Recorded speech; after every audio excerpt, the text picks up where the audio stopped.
जय हिंद साथियों। आज से हम लोग प्रायोगिक ज्यामिति शुरू करने जा रहे हैं। प्रायोगिक ज्यामिति के अंतर्गत हम लोग विभिन्न प्रकार की आकृतियों के बारे में अध्ययन करेंगे। हम अपने दैनिक जीवन में अनेकों प्रकार की आकृतियां देखते हैं, अनेकों चित्र बनाते हैं। उन चित्रों में निहित आकृतियों के बारे में पढ़े हैं। इस प्रायोगिक ज्यामिति के अंतर्गत हम उन ज्यामितियों को बनाएंगे। उन ज्यामितियों को बनाने में प्रयुक्त होने वाले ज्यामिति बॉक्स के उपकरणों को पहले समझेंगे।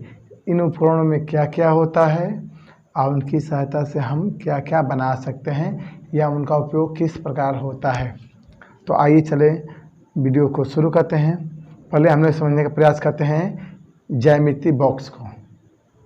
ज्यामिति बॉक्स यानी ज्योमेट्री बॉक्स, इसी को हम लोग इंस्ट्रूमेंट बॉक्स भी कहते हैं, ड्रॉइंग बॉक्स भी कहते हैं, औजार बॉक्स भी कहते हैं। में मुख्यतः निम्नलिखित उपकरण होते हैं। उपकरण का मतलब यंत्र। कौन कौन यंत्र होते हैं? पहला होता है हमारा रूलर। रूलर का दूसरा नाम है सीधा किनारा। देख रहे हैं, ये रूलर है, इसी का नाम है सीधा किनारा। इसी को हम लोग स्केल भी कहते हैं और इसी को हम लोग इंची भी कहते हैं। इस इंची में देखिएगा, अभी देख रहे हैं जो इंची, ये इसमें 15 सेमी है। देखिए 0 है, 1 2 3 4 5 6 7 ऐसे कब तक है? 15 तक है। तो इस साइड में 15 सेमी है। अगर इसको घुमा के देखें तो इस साइड में इंच है। तो 0 शुरू होके कहाँ तक जाता है? 6 तक। ये 6 इंच है। मतलब इस स्केल में दो प्रकार की लंबाइयाँ नाप सकते हैं, एक सेंटीमीटर में और एक इंच में।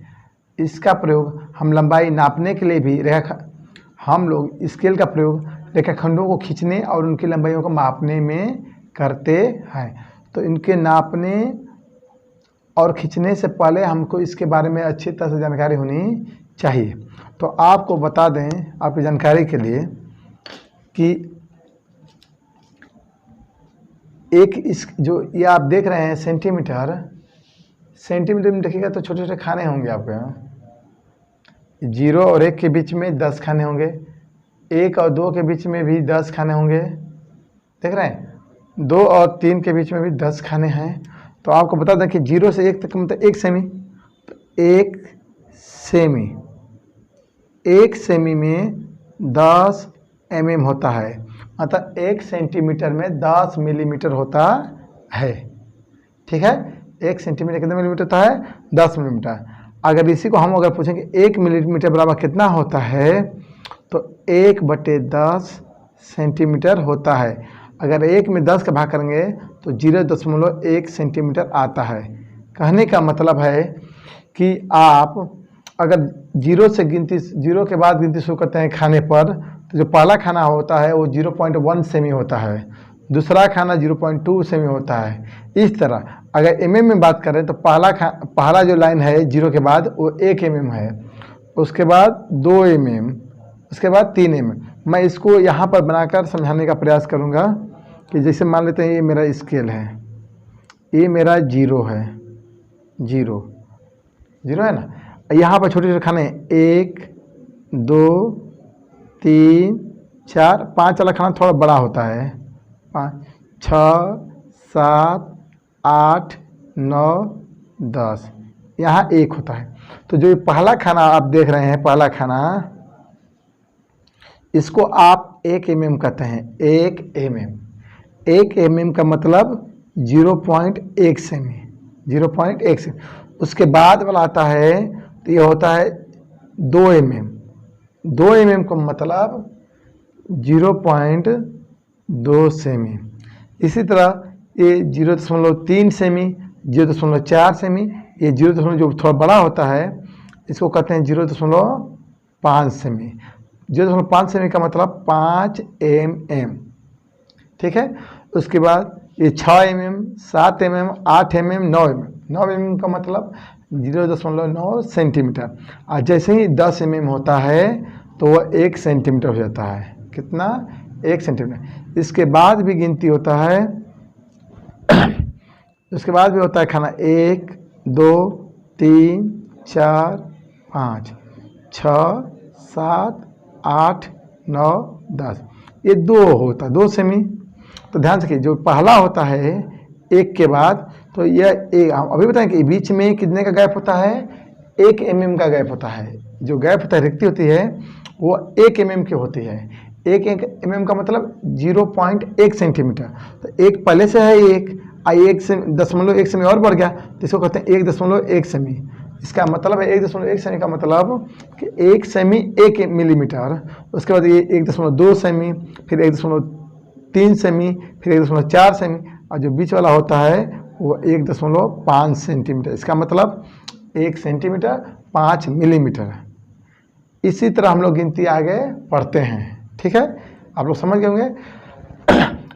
सेंटीमीटर का प्रयोग सबसे अधिक होता है, तुलना के रूप में किसके, इंची के।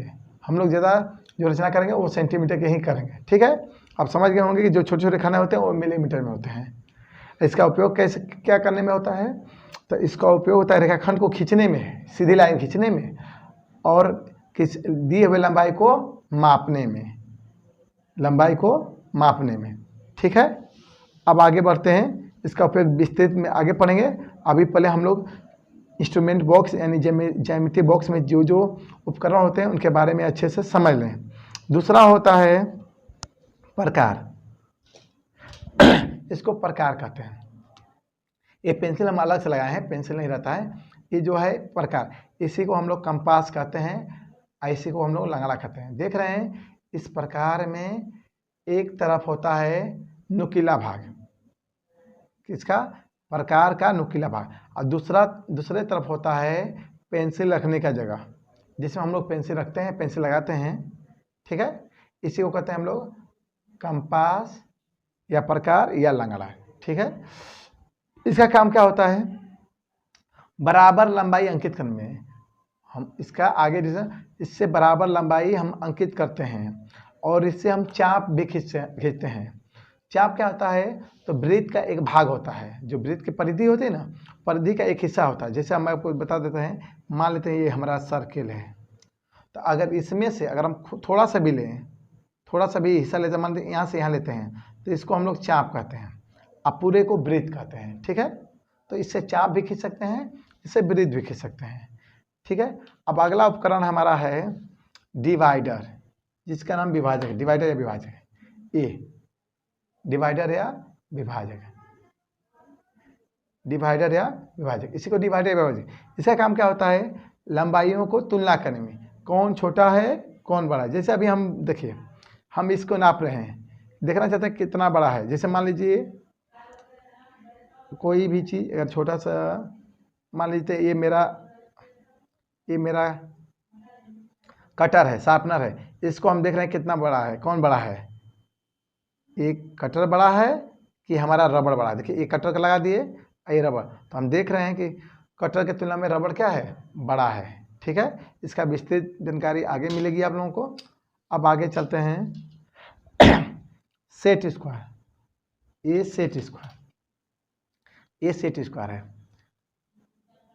ये दोनों सेट स्क्वायर है, ठीक है, सेट स्क्वायर है। तो इस सेट स्क्वायर का काम क्या होता है, एक सेट स्क्वायर होता है 30 डिग्री, 60 डिग्री और 90 डिग्री। ये होता है 60 डिग्री, यहाँ पर जो कोण होता है वो 60 डिग्री, ये होता है 90 डिग्री, ये जो होता है वो 30 डिग्री, ठीक है, 30 डिग्री, 30 90 60, ऐसे दो होते हैं, एक ये हुआ, एक दूसरा।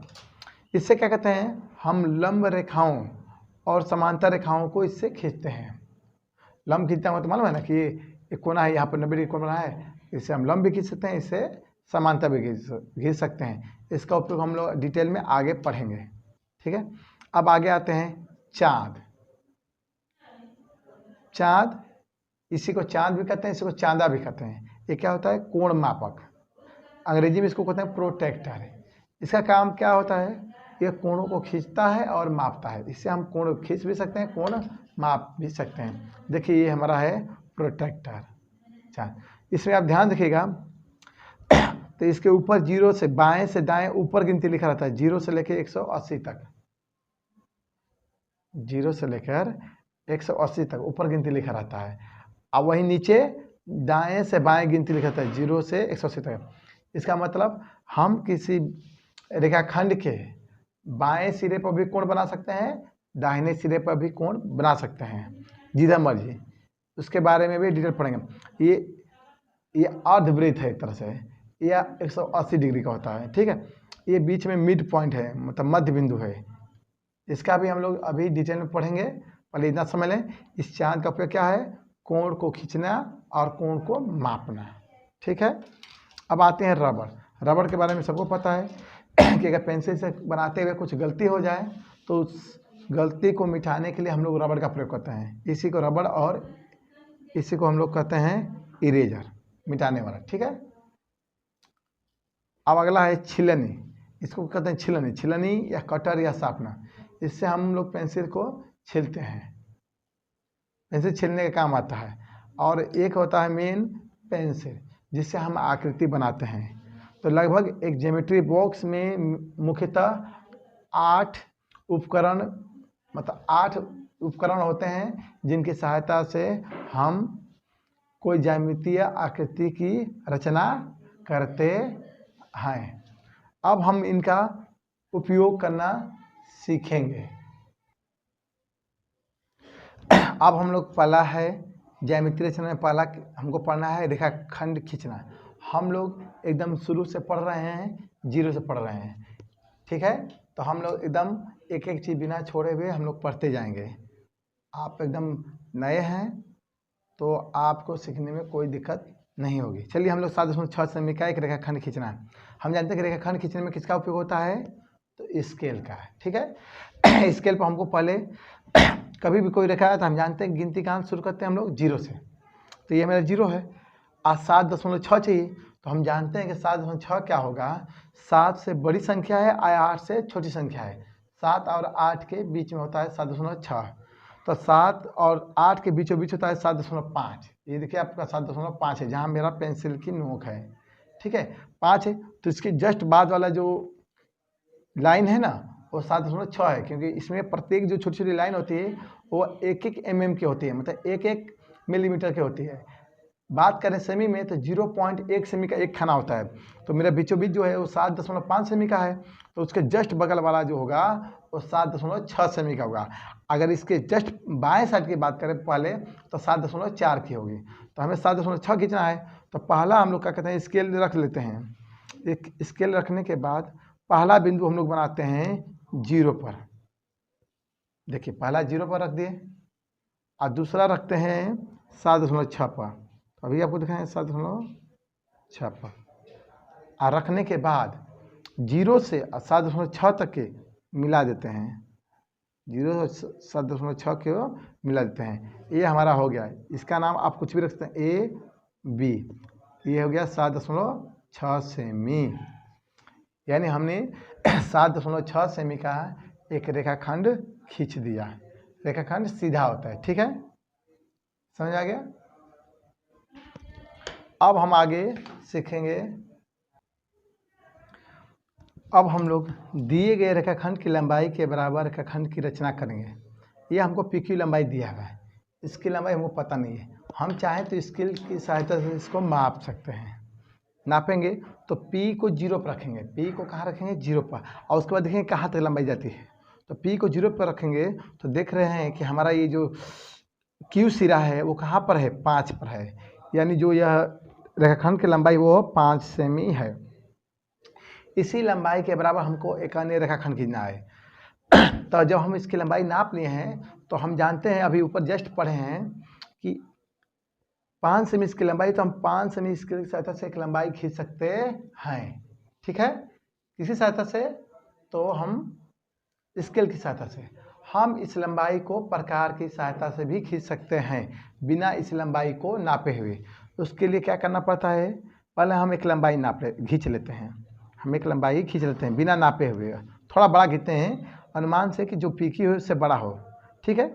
इसका नाम मान लेते हैं ए है और इसकी लंबाई इधर दिखाते हैं एक किरण x, यानी एक किरण खींच लेते हैं, किरण जानते हैं किरण में एक अंत बिंदु होता है और एक तरफ अनंत तक जाता है, यानी किरण में एक अंत बिंदु होता है। ठीक है, हमको पी क्यू के बराबर एगो ए बी रेखाखंड खींचना है। तो हम लोग क्या करेंगे, प्रकार लेंगे। अब प्रकार का जो लोहे की नुकीला भाग है उसको पी पर रखेंगे और पेंसिल वाले भाग को क्यू पर रखेंगे।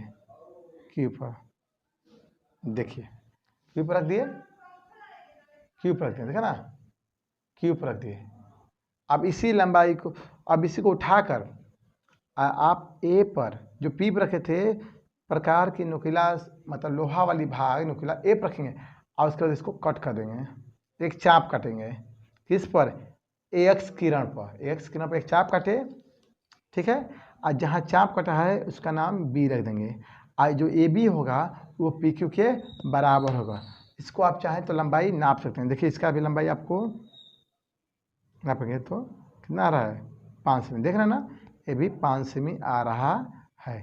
तो हम दिए गए रेखाखंड की लंबाई के बराबर रेखाखंड खींचना होगा तो दो तरीका से खींच सकते हैं। एक, स्केल से उस रेखाखंड की लंबाई को माप लेंगे और उस जितना उसकी लंबाई होगी उसी लंबाई के बराबर एक अन्य रेखाखंड खींच लेंगे। दूसरा तरीका है कि स्केल से एक अनुमानतः दी गई रेखाखंड की लंबाई से ज़्यादा लंबाई खींच लेंगे और उसको किरण के रूप में बदल लेंगे और उस प्रकार की सहायता से उसकी लंबाई को माप लेंगे और उसको मापे हुए भाग से काट लेंगे, जो आएगा वही अभीष्ट उत्तर होगा। ठीक है, अब हम लोग को तीसरा पढ़ना है, रेखा पर स्थित किसी बिंदु पर लंब की रचना करना है। मान लेते हैं एक रेखा है। अब जानते हैं कि रेखा के में कोई अंत बिंदु नहीं होता है। ठीक है, कोई अंत बिंदु नहीं होता है। तो मान लेते हैं ये हमारा एक रेखा है,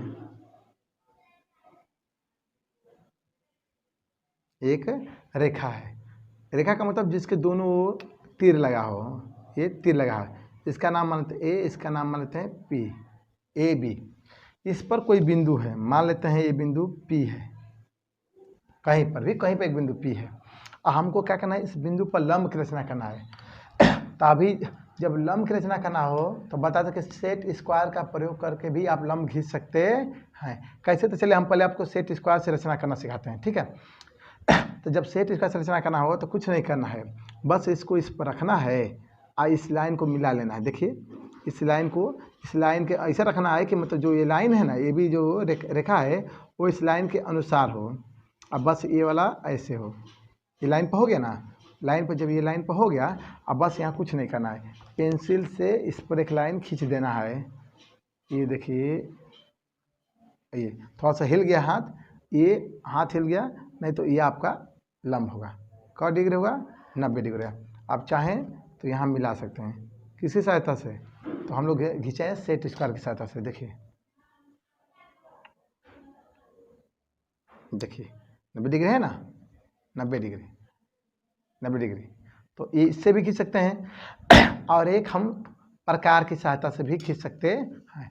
चलिए अभी दिखाते हैं आपको।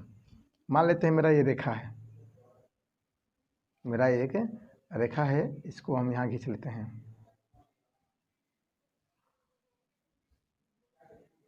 ठीक है, इसका नाम मान लेते हैं ए है, इसका नाम बी है। अब मान लो हमको यहाँ पर क्या करना है, आपको पी पर एक लंब खींचना है। तो कुछ नहीं करेंगे, हम अपना प्रकार लेंगे, इसको ध्यान के पहले इसको सेट कीजिएगा ना तो इसका मुंह बराबर होना चाहिए। ठीक है, बराबर होना चाहिए इसका मुंह। आप का के मुंह बराबर है ना, आप इसको थोड़ा सा मुंह फैला लेते हैं और इसकी सहायता से पी पर कौन वाला भाग को, प्रकार के लोहे वाला भाग, नुकीला भाग को पी पर रख के इसको एक रेखा के एक छोर से दूसरे छोर तक खींच देंगे, हाथ घुमा के ऐसे खींच देंगे, यानी हमको अर्धवृत्त बना देंगे। क्या बनाएंगे, अर्धवृत्त। देखिए अर्धवृत्त बनाए हुए हैं, बन गया ना अर्धवृत्त। आप क्या कीजिएगा, अर्धवृत्त हो गया तो इस चाप की लंबाई को बढ़ा लीजिएगा, इस चाप की लंबाई को बढ़ा, जिस त्रिज्या से इस अर्धवृत्त को बनाए थे उसकी लंबाई थोड़ा सा बढ़ा लेंगे, बढ़ा लिए। अब उसके बाद ये अर्धवृत्त के दोनों सिरों पर जो रेखा पाकर मिली है, रेखा पर देखिए एक यहाँ मिला हुआ है और एक यहाँ मिला हुआ है, वहाँ पर रख के जितना त्रिज्या का अर्धवृत्त से उसे थोड़ा बड़ा लेकर एक बार इस छोर से काटेंगे, थोड़ा सा और बढ़ा लेते हैं, एक बार दाएं से रख के काटेंगे, एक बार बाएं वाले पर रख के काटेंगे, और जहाँ कट किया उस बिंदु को P से मिला देंगे। जहाँ कट किया है देखिए, इससे मिला देते हैं, ये कट किया है यहाँ पर, इसको मिला देते हैं, मिला देते हैं, ठीक है। आप मिला देते हैं, ये आपका हो गया क्या, लंब हो गया। आप चाहें तो नाप के देख सकते हैं। देखिए नापने का तरीका क्या होता है कि ध्यान से, जो ये लाइन है ना, ये जो लाइन काला वाली नीचे, वो इस लाइन पे होनी चाहिए और जो ये मध्य बिंदु होता है तिनकोण, ये इस तिनकोण पे होनी चाहिए, और उसके बाद तब देखते हैं कि कहाँ पर है। देखिए सभी लाइन ढक लिया है, आ गया ना एकदम बीचों बीच। देखिए 90 डिग्री आ रहा ना, 90 डिग्री हो गया, ठीक है। रेखा पर किसी बिंदु पर लंब की रचना करना सीख गए। अब अगला देखिए, रेखा के बाहर स्थित किसी बिंदु से रेखा पर लंब खींचना। तो उसके लिए सर्वप्रथम हम लोग एक रेखा खींचेंगे। मान लेते हैं एक रेखा है जिसका नाम है ए बी, ठीक है, एक रेखा हो गया ए बी। इसके बाहर कहीं बिंदु मान लेते हैं ये है, ए पी है। इस पी से हमें इस रेखा पर लंब खींचना है। तो इसके लिए क्या करते हैं कि पी प्रकार के नुकीले भाग को पी पर रखते हैं। दो तरीका से बना सकते हैं। एक तरीका आपको और बताते हैं, सेट स्क्वायर को ऐसे सेट कीजिए, ऐसे कि ये वाला भाग देखिए आपका सीधा आ जाए, देख रहे हैं, ऐसे वाला ये भाग हो गया ना, ये भाग हो गया। अब बस एक लाइन को क्या करना है, इसको मिला देना है, ऐसे इसको ऐसे मिला देना है आपका। थोड़ा सा इसको बढ़िया से देख लेते हैं, ऐसे मिला लेंगे। अब बस आपका क्या होगा, थोड़ा सा ये टेढ़ा बना रहा है, इसलिए क्या होगा, लंब होगा, ठीक है। तो आप सेट स्क्वायर की मदद से भी बना सकते हैं, लेकिन सेट स्क्वायर से बनाने पर उतना फिनिशिंग नहीं आता है, इसीलिए हम लोग किससे बनाते हैं, प्रकार से। चलिए हम लोग प्रकार से बनाते हैं, देखिए कितना अच्छा आता है प्रकार से।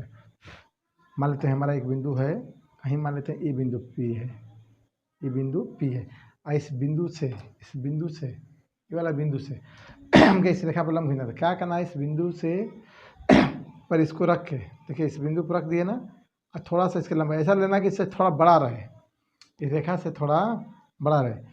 अब बड़ा लेके इसको ऐसे इस काटिए, इस रेखा को काटिए, तो रेखा दो जगह कटेगा, रेखा दो जगह कटेगा, और जहाँ रेखा दो जगह कटा है वहाँ पर रख कर फिर काट दीजिए, एक इस सिरे से और एक इस सिरे से काटिए, ठीक है, इस तरह से काटिए। और फिर इनको मिला दीजिए, जो कटा है ना उस बिंदु को मिला दीजिए, ये बिंदु P को इस कटान बिंदु से मिला दीजिए, वो क्या होगा, परस्पर लंब होंगे।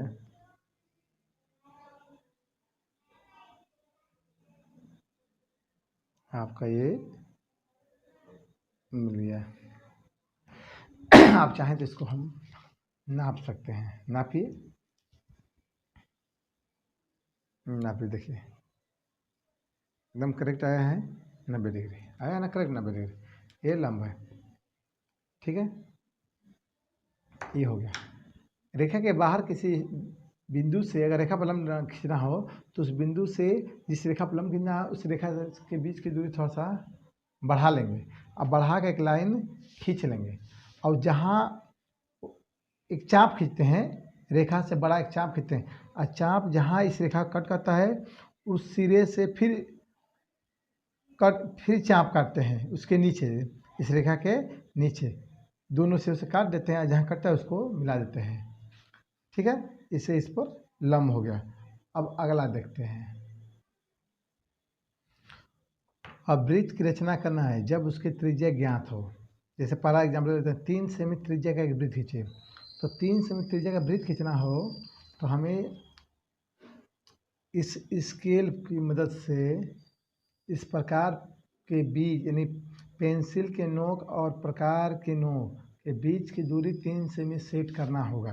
तो उसके लिए हम लोग क्या करते हैं, थोड़ा इसको बड़ा ले लेते हैं अनुमान तब, एक को रखते हैं 0 पर, इसको क्या हम 0 पर रख रहे हैं, 0 पर, 0 पर रख लिए। देखिए इसको रखे हैं 0 पर और इसको इस पर रखते हैं। तो इस समय 5 से बड़ा है तो हल्का हल्का दबाएंगे, दबाते दबाते इसको ऐसे दबाएंगे कि यह 3 सेमी पर जाके रुक जाए। देखिए इसमें है ना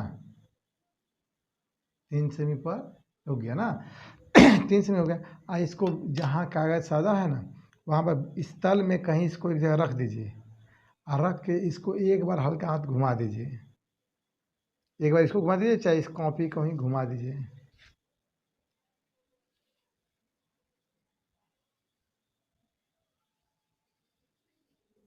एक बार घुमा दीजिए। देखिए जहाँ रखे थे वो क्या था, केंद्र था, और केंद्र का नाम इसको कहते हैं केंद्र, केंद्र, केंद्र को प्राय ओ से दिखाते हैं। ये आपका हो गया, ये त्रिज्या हो गया, ये त्रिज्या, त्रिज्या कितना सेमी, 3 सेमी, ये आपका वृत्त बन गया, देख रहे हैं त्रिज्या। तो जितना सेमी का वृत्त कहेगा बनाने के लिए ना स्केल की सहायता से उतना प्रकार के लोहे वाले नुकीले भाग और पेंसिल के नुकीले भाग के बीच की दूरी को सेट कर लेंगे और कागज़ पर रखकर एक चक्कर लगा देंगे तो उससे बन जाएगा वृत्त। ठीक है, तो इस वीडियो में इतना ही। अगले वीडियो में मिलेंगे हम लोग चार्ट की सहायता से कोणों की रचना करते हुए, फिर उसके बाद प्रकार की सहायता से कोणों की रचना करेंगे, फिर धीरे धीरे इसी तरह बढ़ते हुए हम लोग हर तरह के रचना को पढ़ लेंगे। मिलेंगे अगले वीडियो में, तब तक के लिए धन्यवाद। जय हिंद।